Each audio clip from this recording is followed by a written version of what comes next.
Hi, everyone. Welcome to the BPS Technology and Autodesk Make It Real webinar. We're really excited to bring you this webinar tonight in partnership with Autodesk. We've been collaborating with them over the past few years. And Kellyanne is actually a former BPS teacher, so it's always a pleasure to collaborate with her. But first things first, before we get started, we want to make sure that everyone who joins us tonight is muting their microphone by going to the lower left corner and clicking on the mute button. If you are speaking, then please turn on your video and your audio. If not, don't worry. We will have the chat room live all night until 6 p.m. So if you have any questions, please post them to the chat room. Just a reminder that everyone who posts in there, we will see what you write, so be mindful of that. And I'm going to turn this over to Kellyanne so that she can navigate the slide deck. Kellyanne, can you go to the next slide, please? Sure, thank you, Rhiannon. Just wanted to, in the first slide, illustrate our dream team in BPS Technology. So Rhiannon, I'm not sure if you all want to introduce yourselves or. Yes, so I introduced the entire webinar, but I myself am Rhiannon Gutierrez, and I'm a digital learning specialist for BPS Technology. I've been with the team now for 5 years. And part of my job is supporting teachers with implementing technology in their classroom, from digital literacy skills to computer science. Do I go next? Yep, thanks, Karina. Okay. Hi, I'm Haruna Hosokawa. I'm also from BPS Technology. I'm the program director for STEM and robotics. Hi everyone, I'm Anita Lavakumar. I'm also from BPS Technology, and I'm the program director for computer science. Along with everybody else here, we're part of that team, so thank you. Right. Thank you, Dream Team, BPS Technology. BPS has so many dream teams as well. And Rhiannon had also noted that the slideshow, I believe, will be shared with participants after the fact, so we tried to put some contact information. We put our Twitter handles as well. So next is Tim. Tim, do you want to introduce yourself? Sure. So my name is Tim Harrison Reyes, and I am a severe special needs science and pre-vocational skills teacher at Brighton High School.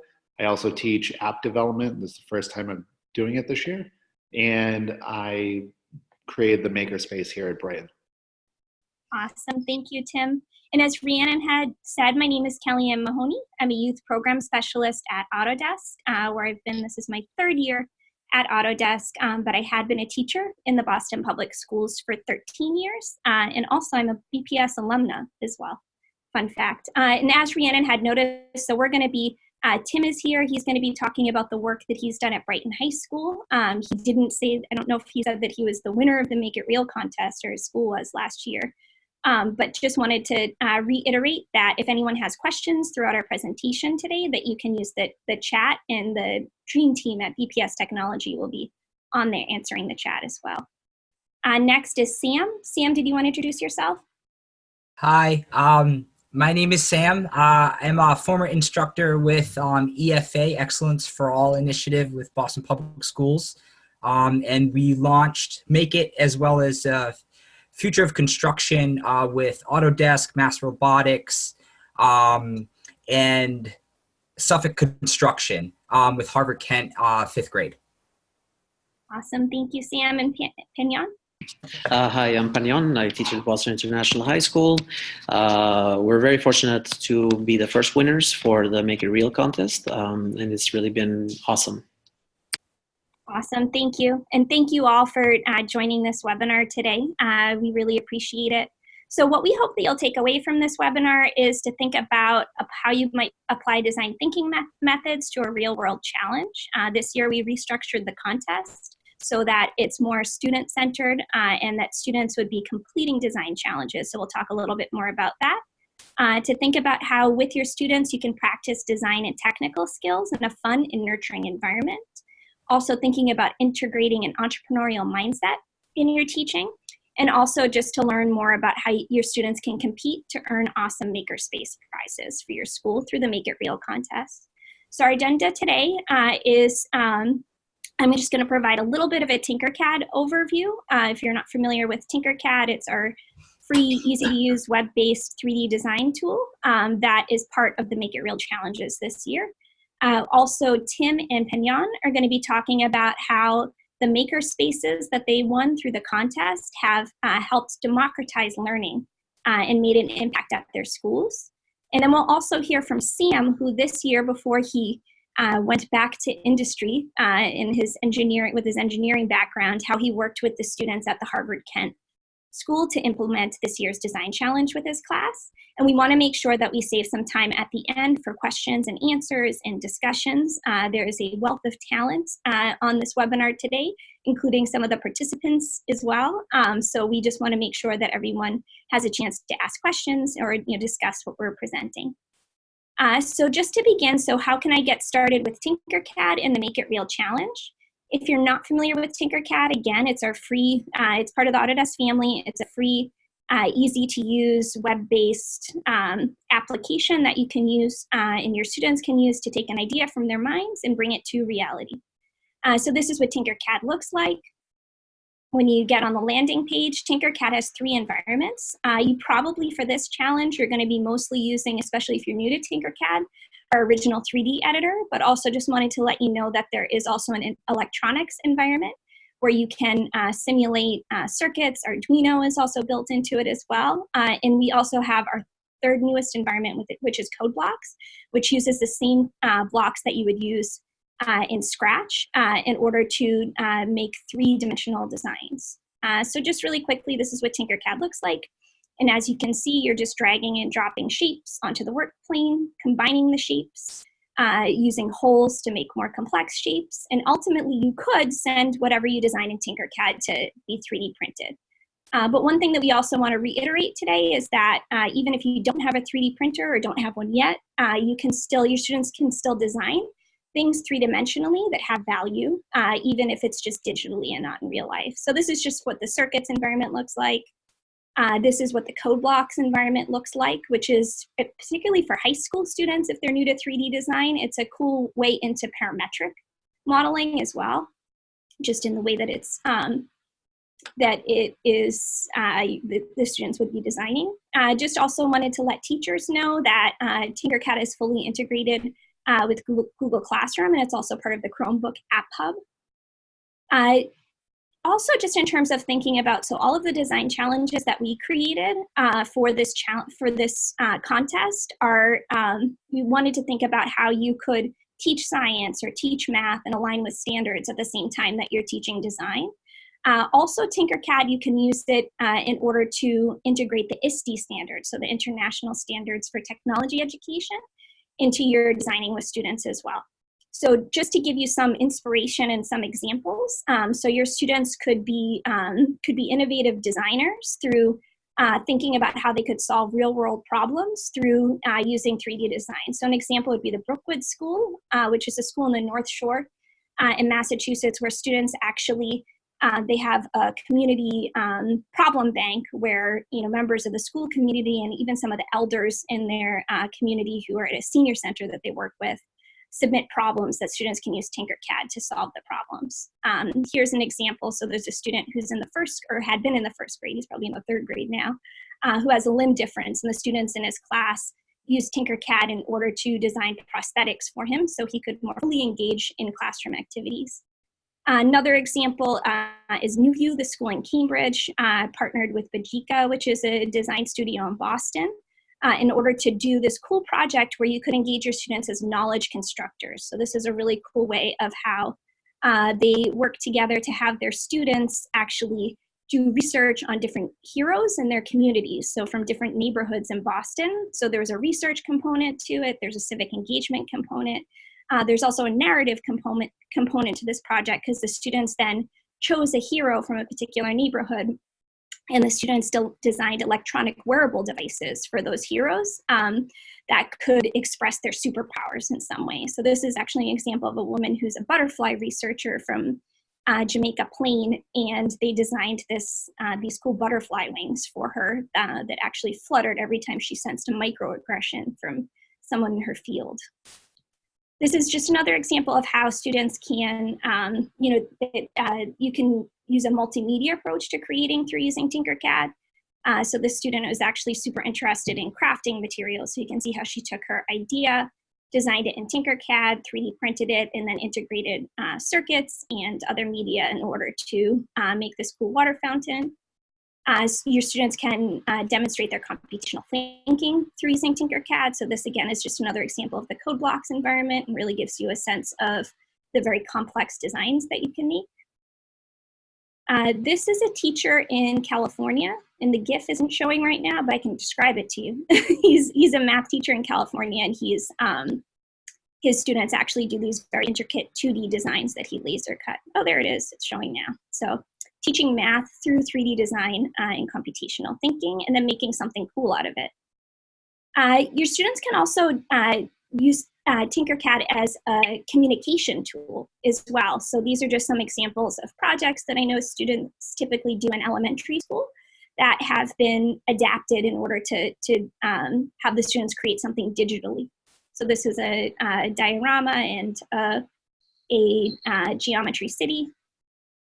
This is just another example from Boston Design Academy, just kind of on the theme of democratizing learning. And this is Nisha from Bajika. So she said the power of Tinkercad, she's their teacher. So she said the power of Tinkercad lies in how simply a student can create a CAD model that allows for them to quickly and easily communicate their ideas with their peers.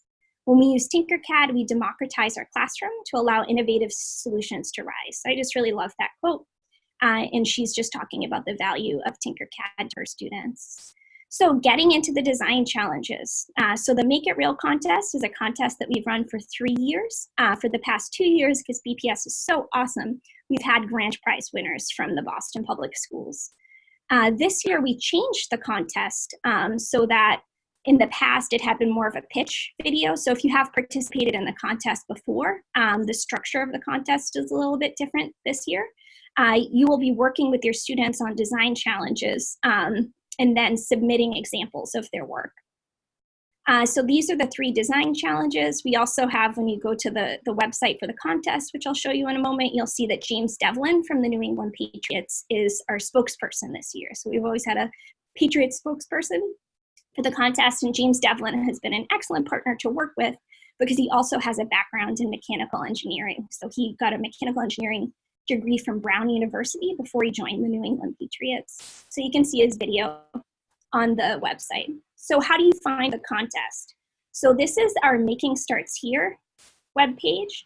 So you go to makingstartshere.com, and this is a great resource for educators as well, for other design projects that you might be looking for. But if you're looking for the contest, you're going to click on the contest tab. This is what the page looks like. So you can show your students the James Devlin video. You can show them the awesome prizes that you can win through the contest. And then the design challenges are right here. And then that's the button down below to enter. So next, so just to talk about the design challenges quickly. So we have 3, and that also reflects that there's 3 grand prizes this year, 1 for elementary, 1 for middle, and 1 for high school. So for elementary, the prize, or the question that you'll be exploring with your students, so this is for grades pre-K to 5, is how might we redesign our public spaces to encourage inclusivity and foster community.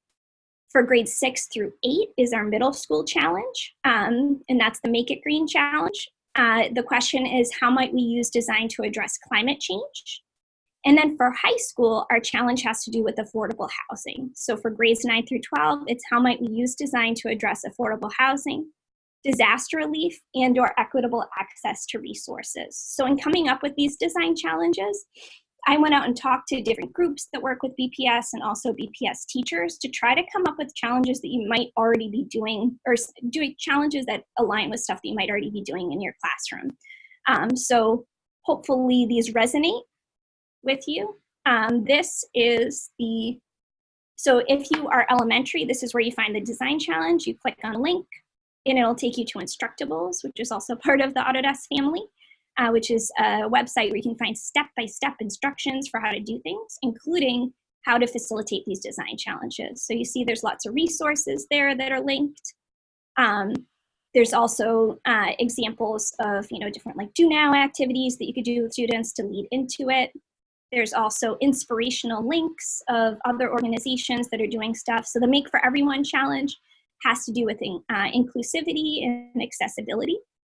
You'll also see that there's some tips as well. So particularly if you're working with little ones, you might make access of this OMSI parts collection that you can see there. So there's also graphic organizers. So you're going to be going through a design thinking process with your students. It gives you some tips in terms of how to align this challenge with the standards or with your content area. It talks about resources for getting started with Tinkercad. Again, design thinking, so how you can integrate design thinking. That's the Innovator's Compass, which is a great tool for that. How you can motivate your students to get inspired and into the design. Also how to infuse an entrepreneurial mindset. And even with the littlest students, you can, so this is actually one of the little girls that you see here is my daughter, and she actually participated in the Technovation Challenge where she had to pitch, and she was in 2nd grade. So we'll talk a little bit when Sam discusses how he worked with his 5th grade students on how to do all these things. Right, so next. So that was the elementary challenge. I also just wanted to show you quickly in the elementary challenge that I know that it looks like a lot of content that's there, but if you click at the top to the shared folder, you'll see that we really tried to lay this out for you in a way where the rubric is in one place. Graphic organizers you can share with your students is in one place. There's also a slideshow with some inspirational imagery for examples. And then there's also the slideshow. We really tried to make it plug and play for you as an educator so that you can just on day one, just open up the slideshow and get started. So you'll see that along the left side. I'm scrolling through all the slides that are in the slideshow. And this is similar for all the design challenges. I'm just showing you elementary right now. So next is the middle school challenge. So you'll see that they're all laid out pretty similarly. You find them all in the same place. This is the Make It Green. So the theme is climate change and getting students motivated to not just feel passionately about climate change, but to do some research on climate change, to brainstorm a list. This I just included because it's Pignon students from Binka. It's a cute GIF of stuff that they've done. So they could design an object or a space. So that was an electronic wearable device. That's a new, another way of doing an empathy map. You'll see here too that if your students are 13 and older, they could also access Fusion 360, which is a more professional design tool. So they could start in Tinkercad and use Fusion 360. All of our software is free for educators and students, but you must be 13 or older to use Fusion 360. So that's Pignon students from Binka, and they were the winners from the first year. So we'll talk about that later. And again, you'll see resources like videos. So if you don't know, how to teach your students how to pitch in an entrepreneurial way, you could show them videos of examples of others who are pitching. So that's middle school. And then the next is high school. So high school is affordable housing is the main topic. Again, looks very similar structure, just different content. So I found some really great resources from Teaching Tolerance so that during the understand phase of the design thinking process, you might have your students researching the root causes of poverty, for example. This is just some imagery you could also show students of ways that technology is being integrated into the built environment. Lots of inspirational resources and links. Both Pharrell and also Kanye West are very interested in the idea of designing affordable housing. So these are celebrities and musicians that your students might be interested in or familiar with as a hook. And that's all included in the resources. That's actually Pignon's student at Binka who is designing in Fusion 360. So just very similar. I'm gonna go to the next one. So this is the judging criteria. So your students will need to demonstrate technical skills, innovation, impact, and presentation skills. And Sam is going to cover this a little bit later on, but I just wanted to make the judging criteria clear to you. So the same criteria that you'll be using to evaluate students and provide students with feedback on their designs, you are also, the judging criteria for the contest is the same. So you're going to need to provide examples of how your students have done all of these things. And also, just one thing that I want to note on this slide is we did change, so this is hot off the presses news. We did change the deadline. It was going to be February 17th, but now we have an extra almost month to complete it. So the new submission date is March 13th. So how do you enter? So this is what the form looks like. So you click Enter now. You need to say what your year of birth is in order to be able to access the form, because we can't share things with students that are 13 or younger. So we just want to make sure that everybody is an adult that we're marketing this contest to. You need to be in New England. So the prizes this year are only going to schools in New England. So you'll see the application is pretty straightforward, just putting in some basic information.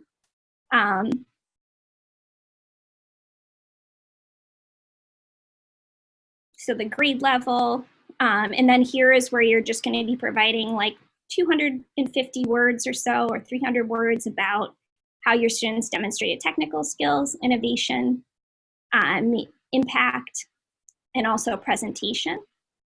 And how you're going to submit it is you're going to make just like how you would probably do in BPS if you're submitting, I don't want to say like artifacts, but submitting something to others is you could create a Google folder and make sure settings are so that I can see it. And you can just upload evidence. We're not being too prescriptive in terms of what that evidence needs to be, but it could be cool photos, like screenshots of the students' designs. And also, your written analysis will supplement whatever you're submitting for imagery in that folder.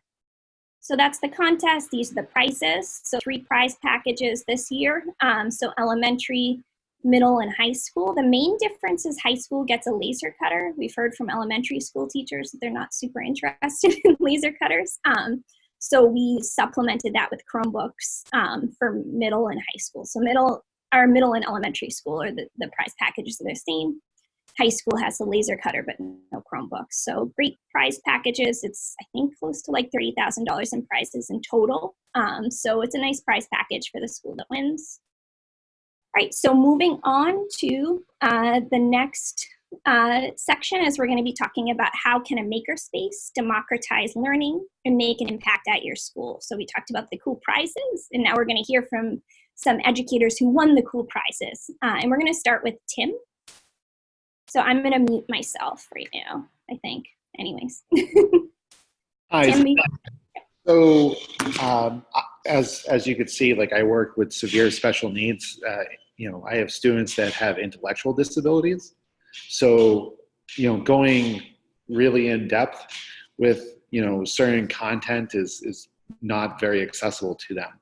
So one of the things I looked at was how can we have them also be part of like the makerspace and the creation of items, because they create things all the time. They put things together with cardboard. They cut things out, and they use pencils, they use popsicle sticks all the time. So now I needed it to translate to a computer.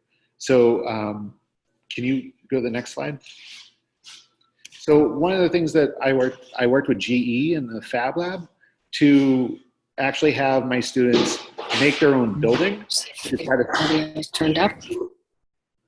I'm sorry, what?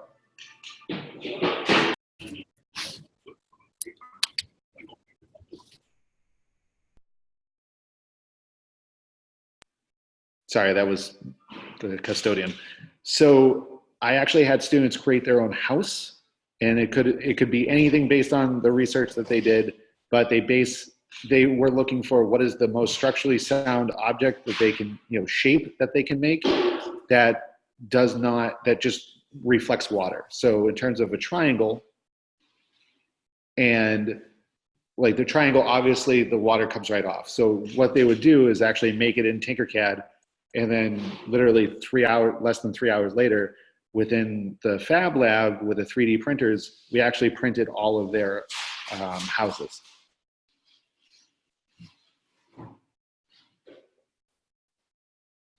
Any questions?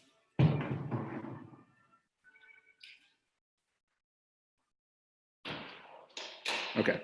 So since there's no questions, one more thing that we've been working on is our design for our school is what we call made for social justice, media, art, design, entrepreneurship for social justice.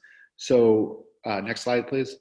One of the things that Kellyanne and I worked on is we look at races within Boston and how segregated Boston has become. And so within Tinkercad, students have been able to actually raise or lower based on racial ratios, and they can actually print those out as a visual representation for their research. So we can take a part of the social justice piece and actually allow students to make their own visuals instead of just doing a slideshow all the time. So what was the learning curve for your students with Tinkercad? Actually, surprisingly, with Tinkercad's built-in videos, they picked it up really quickly. So it was actually it took about a week. So I would say there was 3 days of actually messing around within Tinkercad doing the tutorials, and they have the videos that just drag and drop. One major thing that we saw as an issue is that, as you can see, Chromebooks have trackpads, and that becomes really difficult for a lot of students. And even, even with the trackpad, it can be very sensitive. So one thing I would highly recommend, if you have any extra mice lying around your school from a computer lab, to use it so that it's a lot easier for the students, so that it's not oh, I just flung it right across the screen by accident, or I resized it the wrong way. Any other questions?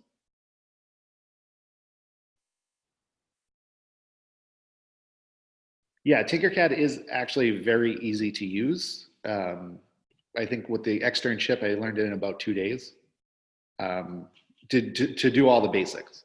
I mean, it took us a little while to do what's on your screen right now, but the basics are translated very easily. And that's it.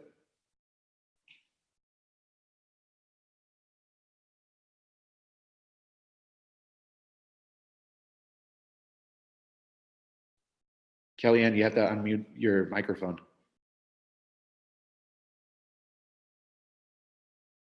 Am I still muted?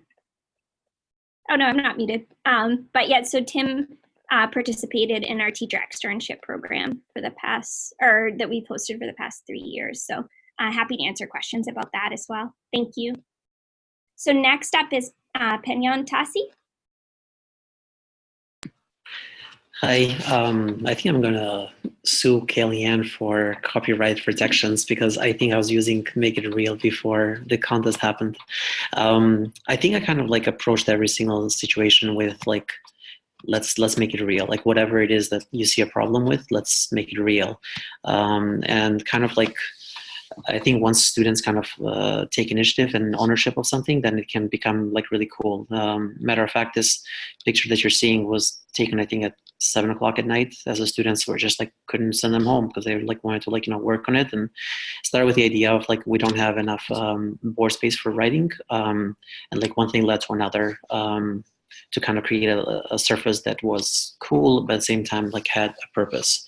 If you want to go to the next one, because I don't think this is really so this was kind of the starting point for us in terms of making, and this is kind of a highlight of some of the projects that this group of 3 girls, they were juniors at the time, were creating at this particular time. This was a junior year, end of year capstone project where it was about green spaces. Part of the project, they created a children's book, and then we went to South Boston to record a short video. Our microphone was not long enough, and so one person was holding it. And then we got a bunch of foam, actually, I think from Autodesk. They were like throwing it out, and I just like ended up loading in my car and took a couple of trips, and probably not very safe. But and then they created like a 4-foot by 8-foot platform where they actually created the city. And then on Tinkercad, it kind of gave them a starting point to kind of create that visual where they wanted to create hydroelectric power, wind power, and kind of like design the city in different ways. If you want to go to the next one. This is actually like a current project that we're working right now. It kind of started with the tables that we have. So like the tables are sagging, there's not enough room, like you just basically have about 3 inches in front of you and maybe like, you know, a couple of inches around for the mouse. And yet those computers definitely have like issues with that they're not working. But the focus here was the table, and then what we did is we started thinking about how can we solve that problem. And if you go to the next slide, or if you click next, we started with the Tinkercad to kind of create a visual display of what that would look like. And again, once we had some exposure to it, I think it took us students about an hour or so to kind of create this. And then from this, we took it to the next step to kind of see what kind of materials we wanted to use, to Fusion 360, which allows us to kind of create a more realistic visual appearance in terms of what the project would look like. And if you go to the next slide, you can actually see the students, we were kind of like putting it together. So we end up creating this 24 foot long table for our computer desk, and it's actually still like not functional. There's a couple of guys here behind me, they're still working on it as we speak. We just put another layer of polyurethane on it. So a makerspace is great and awesome, and having those tools is absolutely wonderful, but you know, like, don't be afraid to do makerspaces even if you don't have like the tools. Like, the idea is give the students the opportunity to kind of create and design, and they'll surprise you. The picture upper left corner with the lights. Can you go back to the picture that we're talking about? The picture. This one. So this was a whiteboard. This student, actually, the student that you see next to the guy with the red head, she went to a summer internship at TripAdvisor, and she came back from it, and she really liked how they had a full wallboard of writing space. And then she basically said, "I want to recreate that.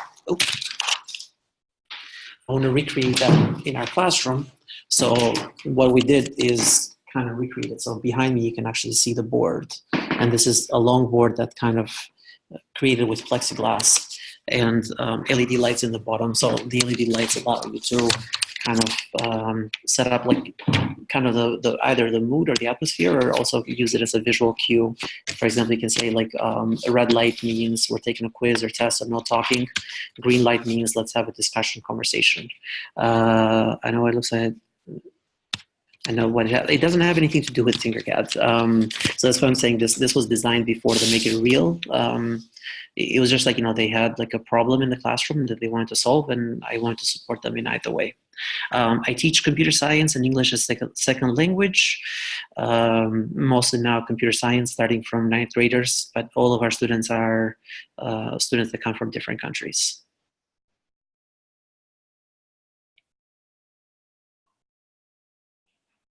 Oh yeah, see, this is the actual finished product from that table that you guys saw earlier. We used a ton of resin and fiberglass to create a structure that actually supported water. Behind the green structure on the right side of the picture, there's actually a 2 foot by 4 foot by 5 foot tall reservoir that was built using styrofoam and then supported by resin and fiberglass. So we created like basically a small aquarium to allow enough power to drive a small hydroelectric motor to power the LED lights, and we also use solar panels on the houses. This project was created using the laser cutter, and this was the first project that we used after winning the competition. So like, it really allowed a lot of opportunities. But you know, even without having those, you can still kind of do a lot of like cool and interesting stuff.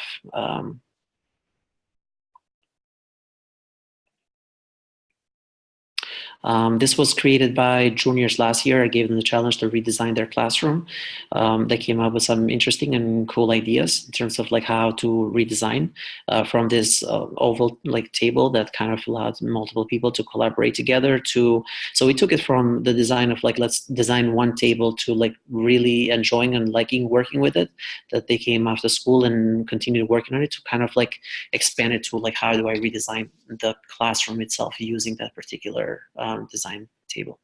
Yeah, that's Tinkercad.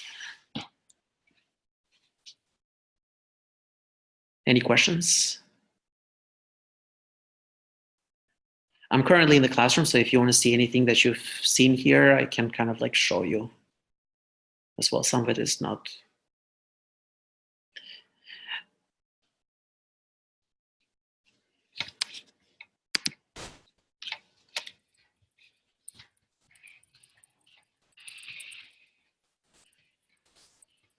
Any questions? Feel free to like either in the chat or in person. If not, I'm going to mute myself. Somebody's asking to show the space. So this is another project that we're working on right now. These guys are actually working on it. This was an old computer that was refurbished. And basically we took it apart. And we're going to use it as a kind of like a studio type of for the audio. Our laser cutter is currently not working, but I ended up going to MIT and we end up etching. So like around it, you can see that it's etched. So there is a lot of resources around Boston to be able to do that. Laser cutting, I did do mine at MIT. This is the current table that we're working on right now. These guys were just here doing another coat of polyurethane, so it's still like wet. It's pretty long. A bunch of wood. That's we kind of got leftovers in terms of like, you know, but.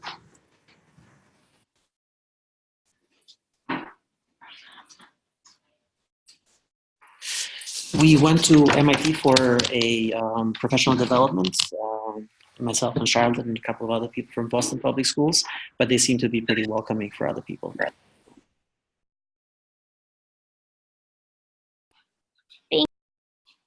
Talk to Sam next. So you do have some time left after Sam presents to answer more questions and just to access your wealth of knowledge on all things making. So thank you so much, Penya. So next we're going to talk about how do I implement a design challenge with my class? And we're going to hear from Sam, who actually just did this very recently with awesome fifth graders from the Harvard Kent School. So Sam, you ready to take it away and talk about how you did design thinking with your students? Yeah, absolutely. Is this the PowerPoint, Kellyanne, that I'm looking at?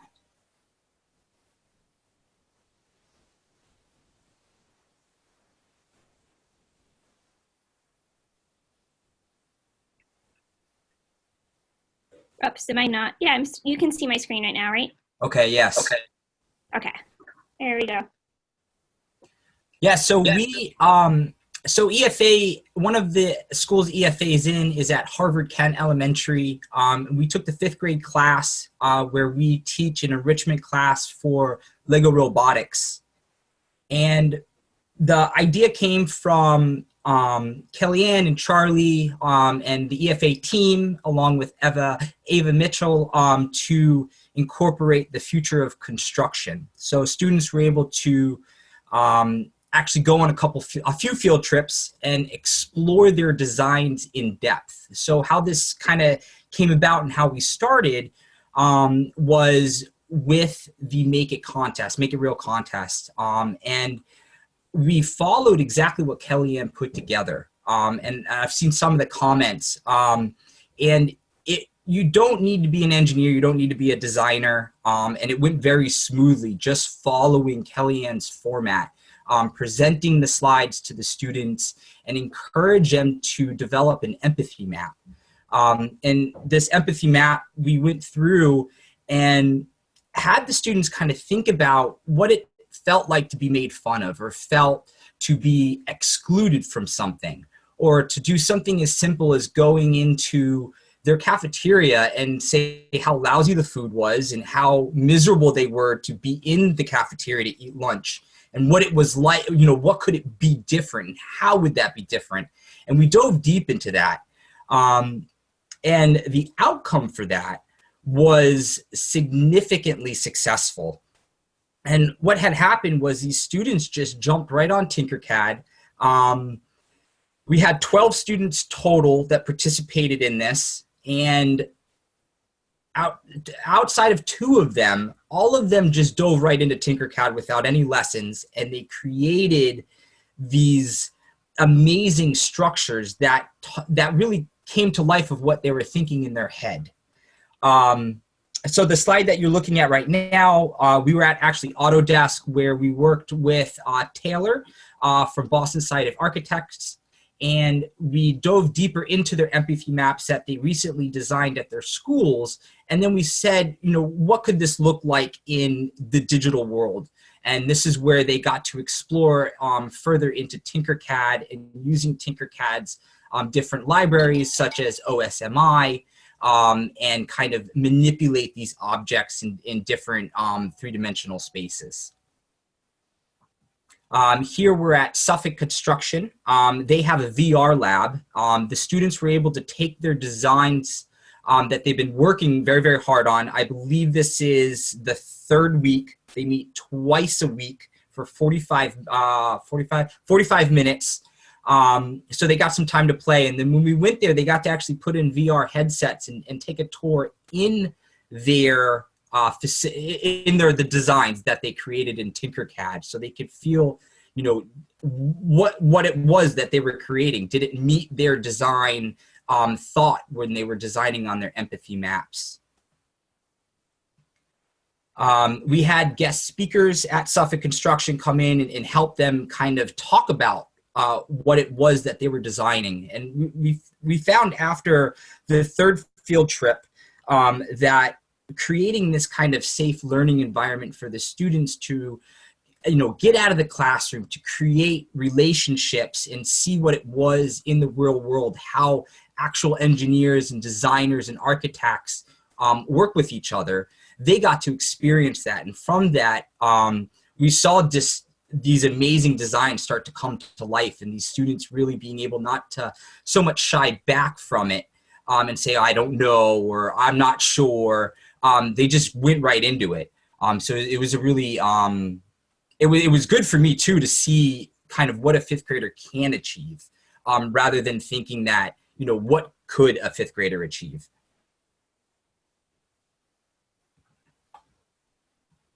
So is there any questions that I can answer for anyone?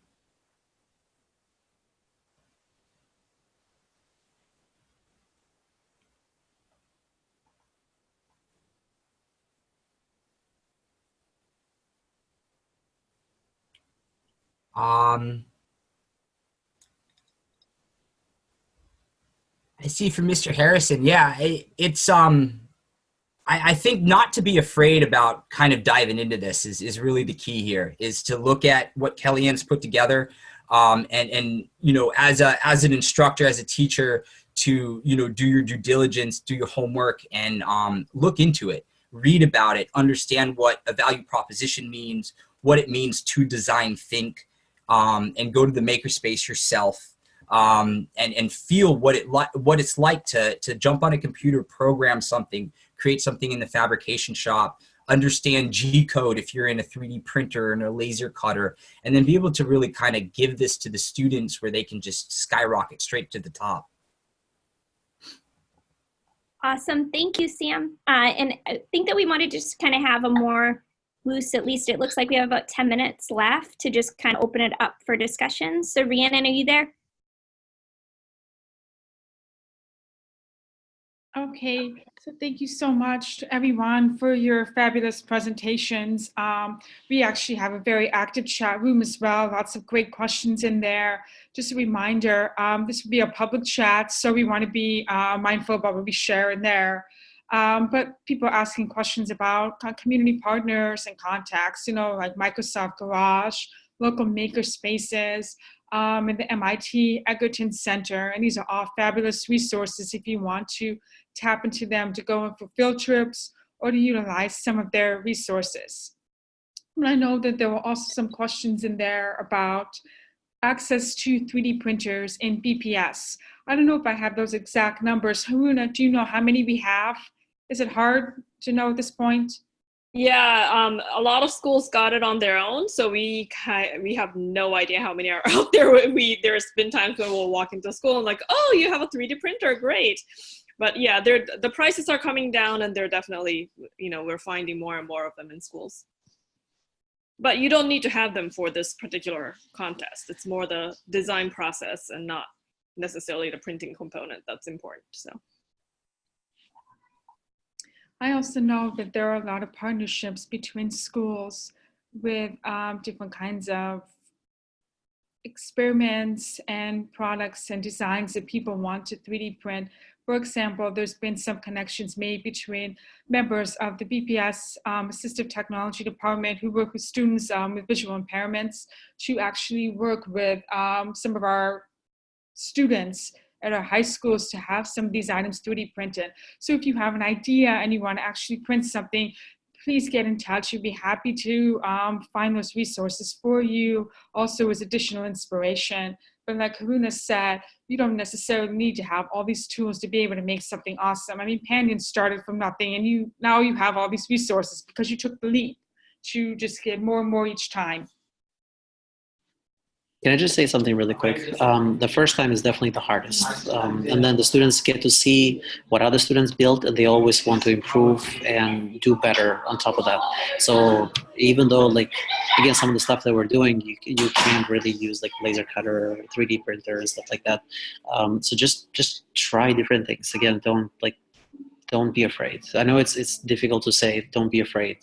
It is scary to jump in, but it really kind of roller coasters. And you see the energy from the students, and just made me a list of they're like, we want to create a studio, and they started making that's what they were working on right now. So it's very difficult to kind of say no, and because it's they're doing it. It's not like they say something and they kind of stop halfway through. The day before Thanksgiving break, everybody was gone at noon. I think it was an early day. These guys were here till 6 o'clock working. So the energy is pretty cool to see. And I just want to add to it too, you don't have to go super complex with your first time around. If you're not comfortable with these things and you're trying to get through it, there's no point of you trying to do a 3D printer that you never used a 3D printer before. That would be summertime stuff that you could try out yourself. But also there's tons of YouTube videos that are just how you can use the software, how can you could do a bunch of different challenges to yourself until you start feeling a little bit more comfortable, and then you can start articulating that to your students. But also just don't go super complicated. I was just look at a picture, create a house. Literally, I just want four walls and a roof. And my students were able just to exceed my expectations. They added roads, they added trees, they added windows, and I didn't even teach them how to do any of that stuff. They just took the extra mile because they were like, oh, wow, I can really do this. And it's it's actually going to be made. This is cool. Students are definitely going to surprise you. We've been working after school, and I had this kid that basically failing most classes, detention every other week. And then he spent 2 weeks, just came in every single day, just laughing at the students and what they were doing. And then all of a sudden, after 2 weeks, he just sat down and started working. And he was a superstar for 2.5 weeks. Actually, some of the designs that you guys saw today were made from him. I selected his design because it was one of the better designs. So it's just they'll really surprise you, and you just they need just a small push. And again, I love it when I don't know how to do something, because you're learning with them, and I'm telling them, I have no idea if this is going to work. When we started doing the table, I have no idea if this is going to work. But that gives them the opportunity to say, yeah, it's okay if we fail, if you're giving them the thing that I'm not the expert. So we're just trying and testing different things, which is also a really powerful thing. So don't feel like you have to be an expert. They'll take it along the way.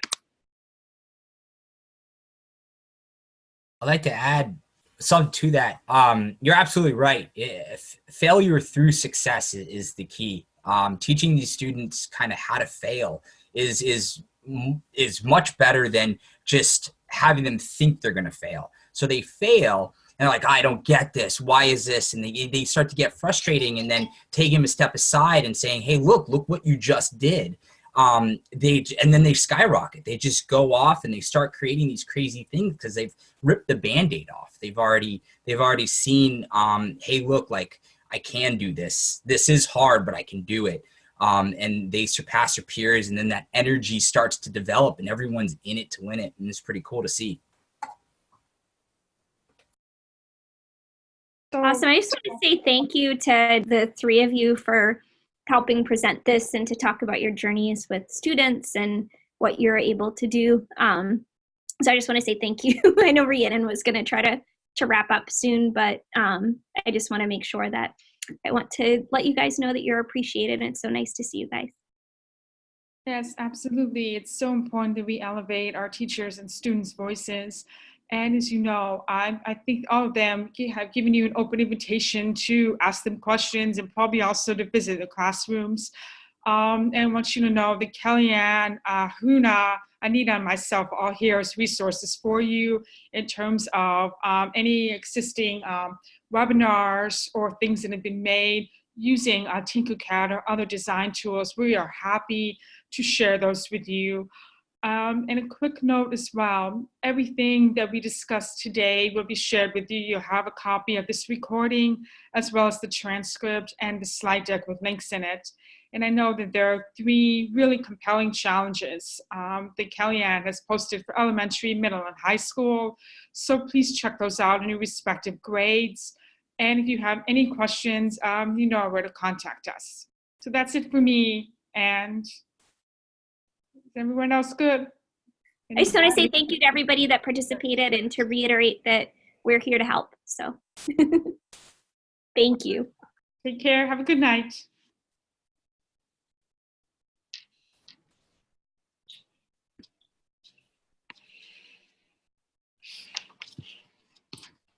Good night, everyone.